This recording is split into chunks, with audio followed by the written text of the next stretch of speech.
So ito naman ang kaibaan nung hindi pa kami nagsalin ng organic.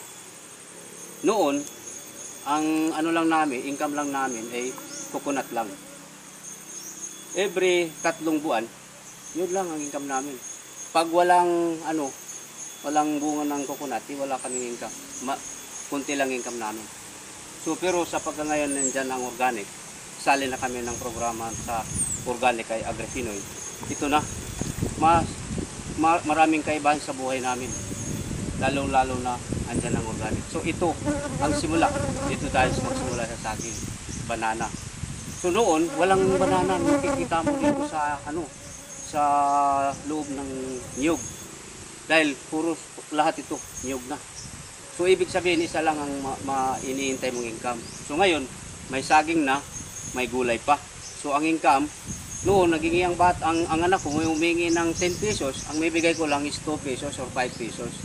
Dahil hindi ko kayang ibigay sa kanya lahat ng hinihingi niya.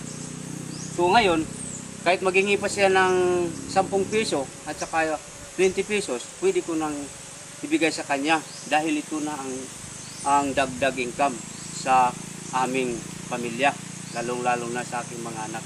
So ang roles naman sa mga cluster ko, ganyan din ang roles ko dito sa mga anak ko. Yung ginagawa nila, yung ginagawa ko rin na para mag-ipon at saka magtanim kung anong may dagdag dahil yun ang mas lalong nakabubuti sa lahat ng cluster, yung lahat ng cluster na membro. So ibig sabihin maraming kaibahan noon at saka ngayon. Noon ang makakain lang namin sa isang araw, hindi kami makakain ng isang araw ng saging. Halos hindi kami makakain dahil wala pang saging, walang nagtanim.